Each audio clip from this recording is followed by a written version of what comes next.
মানুষ জীবনে সব সময় চিন্তা করে, ভাবতে থাকে যে তার জীবনে কতই না সমস্যা। তারপরে নিজের আশেপাশে দেখে আর ভাবে যে সবাই কত প্রসন্ন, শুধু আমার জীবনেই সমস্যা আছে। কিন্তু বিষয়টা তা নয়। শুধু প্রত্যেক ব্যক্তিরই নয়, প্রত্যেক প্রাণীরও জীবনে সমস্যা আছে। এবার মানুষ একটা পাখিকে দেখে এটাই ভাবে যে এদের জীবন কতটা সহজ। কোনো দেশেরই সীমারেখা এদের ওপর লাগু হয় না। কোথায় থাকবে সেই নিয়েও কোনো ভাবনা নেই। কত শান্তির জীবন এদের।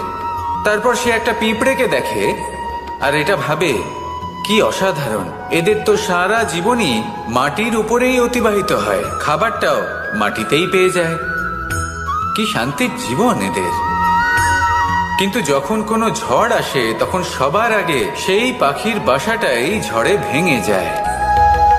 এই পাখি যে শাখাতেই গিয়ে বসে পড়ুক, তাদের উপর সবসময় সংকট থাকে যে ওপর থেকে কোনো বড় পাখি এসে তাদের উপর প্রহার না করে, তারা নিজেদের প্রাণ না হারায়। আর যদি কথা বলি পিঁপড়েকে নিয়ে, এদের উপর সবসময় সংকট থাকে যে কোনোভাবে বাতাস বা জল এদের ভাসিয়ে না নিয়ে যায়, কোনো প্রাণী ওকে পা দিয়ে পিষে না দেয়, এই পিঁপড়ে পিষ্ট হয়ে না মারা যায়।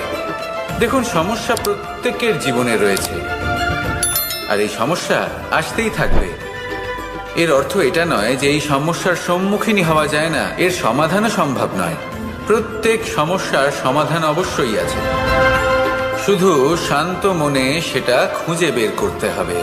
তাহলে সেটাই করুন, প্রত্যেক সমস্যার সমাধান করতে থাকুন। যত সমাধান করবেন জীবন আনন্দময় হয়ে উঠবে। যদি সমাধান না করেন তাহলে আজীবন দুঃখই পেতে থাকবেন। আসুন আমার সাথে ভালোবেসে বলুন, রাধা রাধা। এই জীবনে আমরা কখনো না কখনো জয়ী হয়েছি, আবার কখনো পরাজয়েরও সম্মুখীন হয়েছি। কিন্তু একটা কথা বোঝা খুব প্রয়োজনীয়, যখন আমরা বিজয়ী হই তখন অবশ্যই উৎসব পালন করা উচিত, কিন্তু অহংকার করা উচিত নয়। সেখানে যখন আপনি পরাজিত হন তখন বিফল হওয়ার শোক পালন করবেন না। এই মনকে কুণ্ঠিত হতে দেবেন না। মনকে একাগ্রচিত্ত করুন। এই ইতিবাচক মনোভাব নিয়ে অগ্রসর হন। এই ইতিবাচক ভাবনা মনে জাগ্রত করার জন্য প্রথমে এটা বোঝা প্রয়োজনীয় যে ঈশ্বর ভেঙে যাওয়া বস্তুকেও সুন্দরভাবে ব্যবহার করে থাকেন। মেঘ যখন ভেঙে পড়ে তখন আমরা বর্ষাকে পাই, সেই বর্ষা যা এই ধরিত্রীকে শান্ত করে। পাথুরে জমি যখন সেটা ভগ্ন হয় তখন আমরা সমতল ধরিত্রী লাভ করি, ক্ষেত লাভ করি, যার থেকে আমরা সামগ্রী পেতে পারি। যখন একটি বীজ ভগ্ন হয় তখন তার থেকে চারা জন্ম নেয়, যেটা ভবিষ্যতে আমাদের সুস্বাদু ফল দান করে, ফুলও প্রদান করে। তাই জীবনে যদি কখনো আপনার মনে হয় যে আপনি ভেঙে পড়েছেন, তাহলে দুঃখী হওয়ার কোনো প্রয়োজন নেই। আপনাকে শুধু এটা বুঝে নিতে হবে যে ঈশ্বর শীঘ্রই আপনাকে খুব বিশেষ একটা কিছু প্রদান করতে চলেছেন।